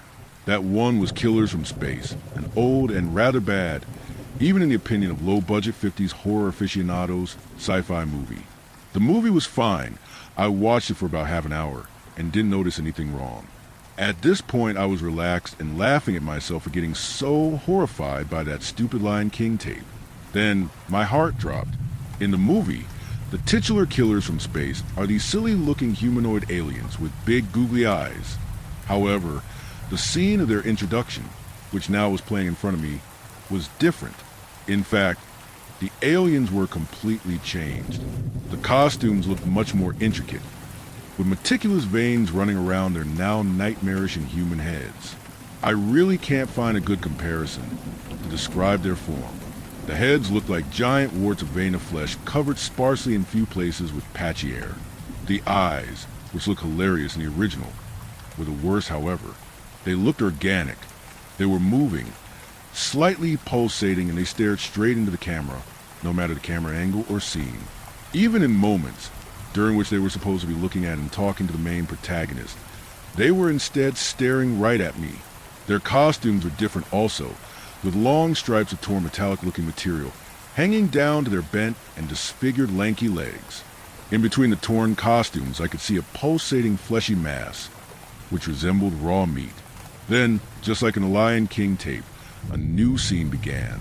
This time, the picture was clear and the audio was missing. The aliens were leading the main hero through a long corridor at the end of which stood a huge hangar-like room, or rather, a laboratory. There were hundreds of big glass tubes filled with liquid and people all around this enormous place. Clearly, this would be impossible to make in the 50s, and if this was supposed to be CGI added later, then even with the VHS distortion and low resolution, it was the most impressive CG graphics I've ever seen. One of the aliens pointed towards one of the tubes. Inside, floating in the liquid, was a woman. Her stomach was wide open, and you could see her insides. After this macabre sight, the camera slowly panned to a smaller tube, which was near the one with the woman. Inside, there was a human fetus, maybe 7 or 8 months old, breathing slowly. This tube was not filled with liquid, and the small figure moved ever so slightly. I could now see that the child was a boy. The camera zoomed in on his face. He then opened his eyes and looked straight at me. I couldn't bear much longer. Completely panic-stricken, I ejected the tape and threw it at the wall. I couldn't care less if I broke it. It wasn't normal. Now I was sure of it. My mind was scattered. I thought and thought about it. Was it another prank? No. Impossible. Nobody can make such a professional and convincing fake, especially considering the fact that the original actors were still in the movie. How the hell could anyone change the aliens that way? And the huge room with all these tubes? CG? Impossible. Not in the 50s. Not in the 80s or 90s either. Where did that tape come from? All these questions ran amok in my thoughts, while I laid down exhausted on my bed. It was still sunny outside, but I was so tired that almost immediately I fell asleep. Then I had a terrible dream. I was younger, maybe 5 years old, and was staying home alone. It was late at night when, while laying in my bed, I heard a noise coming from the living room. Terrified, my younger self ventures into the darkness, tightly clutching his blanket and looking around with terror. There's a light in the living room, and the sound I heard sends me into a fever of shock and panic. The TV static is so sinister that I almost scream right there, but I subconsciously know that I should stay silent, because some other will pounce on me the second I make the slightest noise. I was small and vulnerable. The TV plays all my childhood favorites, Shrek, Lion King, Looney Tunes. But there is something horribly wrong with all the footage I see on the screen. Everything is wrong. Shrek is so grotesque that I can barely look at him. The altered Lion King scene from that tape plays again, and Bugs gets his head blown off by Elmer. Not in a comedic fashion, but in a morbid and realistic way. Just when I'm about to turn the TV off, someone catches me by my hand. I scream, and then I wake up covered in cold sweat. It's late at night, and I must have been sleeping for a long time. The TV was on, and the Super Nintendo was plugged into it and running. The only game for the console that I owned, Super Mario World 2, Yoshi's Island, was playing itself. Yoshi jumped around the stage, as if he was being controlled by an invisible player. But how? There wasn't even a controller plugged in. Did I turn it on in my sleep? Just when I thought that this was only the demo mode playing, Yoshi ran straight into a piranha plant, and baby Mario started flying away in his bubble, emitting that annoying cry. This time, just as with the tapes, it was different. Baby Mario's cries sounded more like long and painful wailing. It made me feel physically sick. I was in pain. I want to cry. There was something about that sound that made me remember something. But I still don't know exactly what. A distant memory. Something I remember from a very long time ago. Soon enough, the entire screen, with the exception of Mario and his bubble, went black. Then he stopped crying.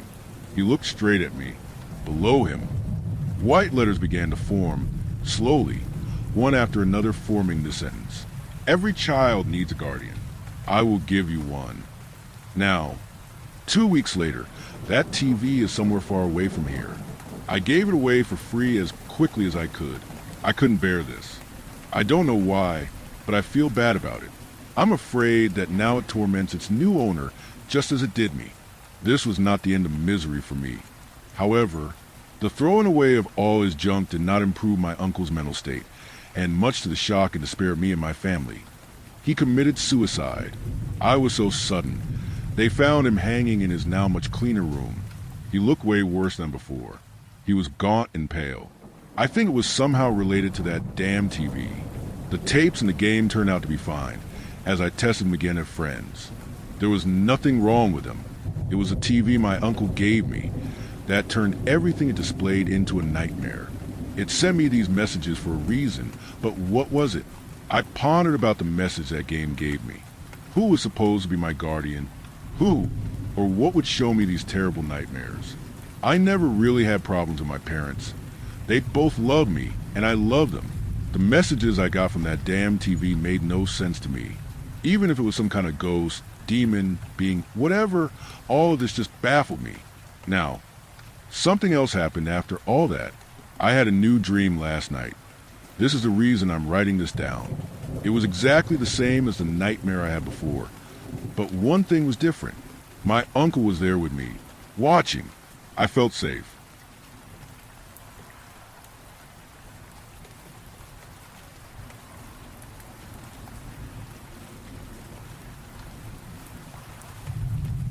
Story 9. Taupa. I was 11 when this happened. My parents still doesn't know. I don't even know how to tell them, without sounding crazy. We lived in a small barangay in the Philippines, surrounded by rice fields and tall coconut trees that always seemed to whisper when the wind blew. Our house was the last one before the road turned into a dirt path leading to the river. Everyone in the neighborhood warned kids not to stay out past sunset, but nobody explained why. They just shake their heads and say, "Mamgie bagi na hindi mo maintindihan." There are things that you won't understand. I thought it was just old folks being superstitious. Kwentong Matatanda, that's what we called it. That night, the power went out. It was one of those heavy, humid nights where the dark feels thicker than the air. My parents said they were going to Barangay. They didn't say why, but I assumed it was to ask about the power outage. So it was just me and my little sister, Nika, at home. She was already asleep in the bedroom. I sat in the living room with a candle flickering on the table, trying to finish my Milo before it got cold. That's when I heard the knocking. It wasn't polite. It was slow, dragging.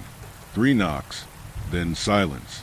My heart jumped, but I thought maybe it was a neighbor. I went to window, pulling the curtain just enough to peek. At first, I saw nothing, just the dark shapes of coconut trees swaying against the night sky. Then I froze. A woman was standing right outside our door. Her hair was long, almost touching her waist, and it clung to her face like it was damp. She wore a white dress that hung loosely on her body, fluttering slightly even though the air felt still. Her head was bowed, so I couldn't see her eyes. Buxen mo on pinto, Anik. Open the door, child, she said softly. Her voice was calm. Who are you? I managed to ask, my throat dry. I'm your Tita, Annie, Liza, she replied without lifting her head. Your mama sent me. There's been an accident. The name didn't sound familiar at all. I don't know any Tita, Liza. She tilted her head slightly, and that's when I saw her mouth. Her smile stretched wider than it should have. Of course you do. I'm family. Every instinct in my body told me not to move. Something about her voice, it sounded right, but not real, like she was reciting lines. Then she said it. Open the door. Leo. My heart stopped. I never told her my name. I backed away from the window slowly, trying not to make a sound. That's when she lifted her head. Her eyes caught the faint glow of the candlelight, and they weren't normal. They were black and shiny like oil. Her neck stretched as she leaned closer to the window, and I swear her lips never stopped smiling. The knocking started again, louder this time. The wooden door rattled in its frame. "Open the door, Leo. Your mama is dying." I ran. I grabbed Nika from the bed. She was still half asleep and mumbling, and we slid under the bed. My heart was pounding so loud I thought she could hear it through the walls.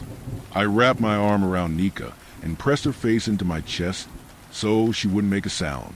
Then came the sound of nails scraping against the wood. Long, slow, deliberate. I held my breath until my chest burned. "Leo," she whispered. But this time, her voice wasn't just at the door. It was at the window, then the other window, then above us. Scraping sounds crawled across the roof like something was dragging its nails along the tin sheets. I don't remember how long we stayed like that. Minutes felt like hours. Then silence. No voice. No knocking. Just the sound of crickets outside. When my parents finally came home, I didn't say a word. The next day, I asked my mom casually, "Do we have a Tita Liza?" She frowned. "No, why?" I just shook my head. But that night, I couldn't stop thinking about the voice. How it said my name like it knew me. In the Philippines, people usually call out Tao Pu when knocking on someone's door. It's like saying, "Is anyone home?" But it literally means, "I am human." My Lola once told me that it started as a way to warn the household that you weren't something else, something pretending to be human. The thing outside my house never said it.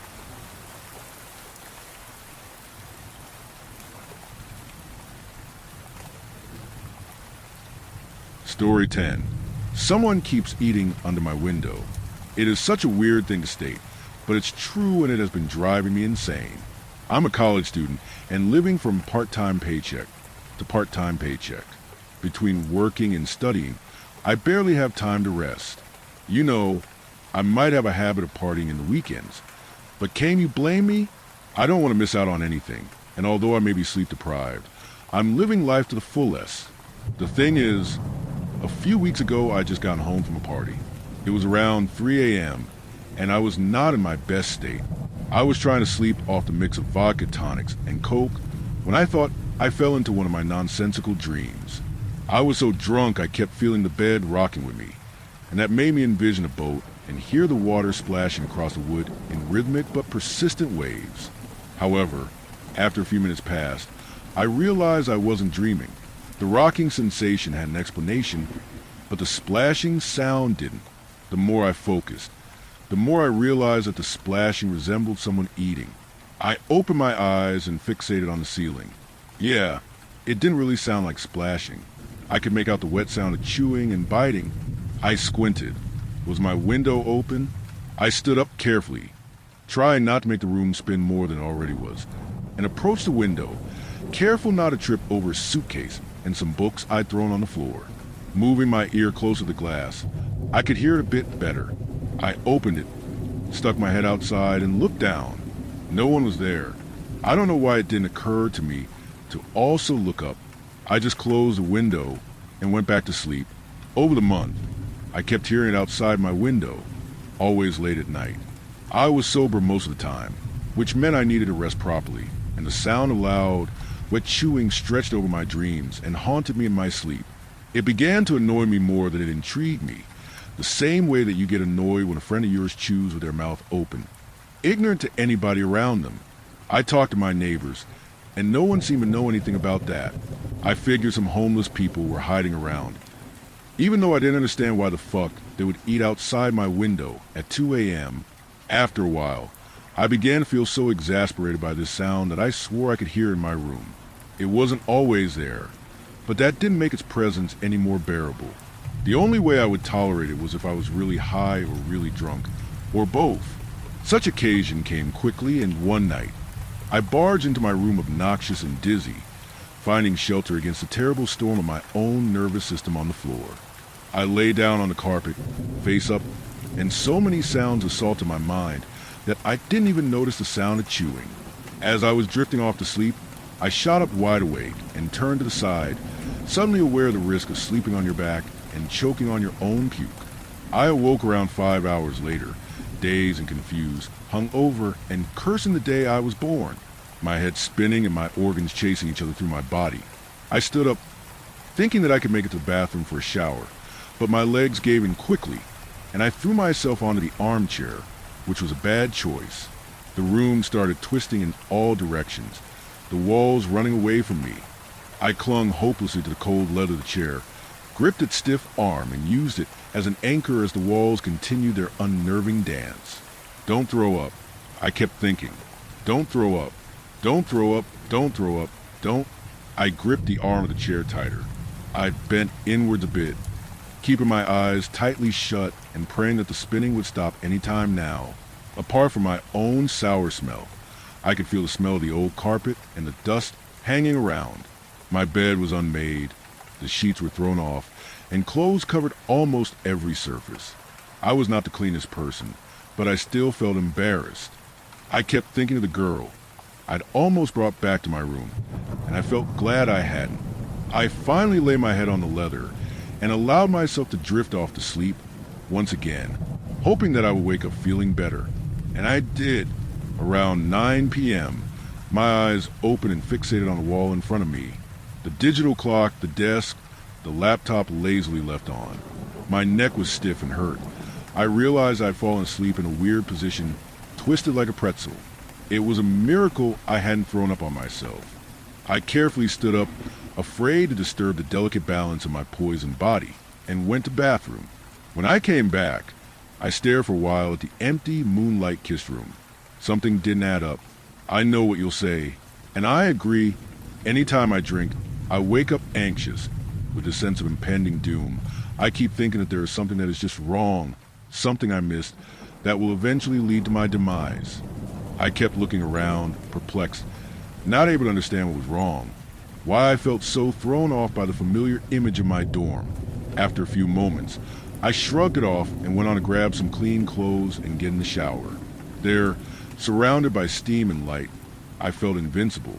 I had survived yet another dive into 5 different types of alcohol, a billion strangers, someone's house, and a 20-minute Uber ride. Life was good. As I wiped my face with a towel, moments of the previous day replied in my mind. Coming home, sleeping on the floor, waking up, on the chair, waking up again, neck twisted. Something was wrong. I was suddenly unsure of the configuration of my own room. My heart started pounding in my chest all of a sudden, an anchor threatening to take my body down, to the depths of the floor, to the abyss of realization. I shook my head. No, a quick check, and then I would realize how crazy I was. I got dressed and practically ran along the hallway. I swung the door open and remained frozen in the doorway. My mind was not cooperating.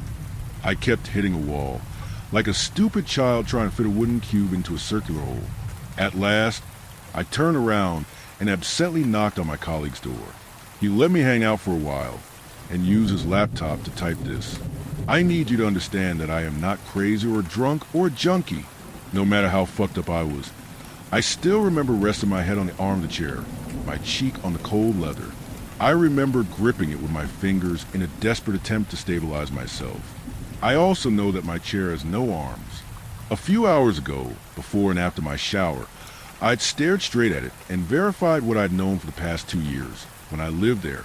From my friend's room, I can't hear any chewing.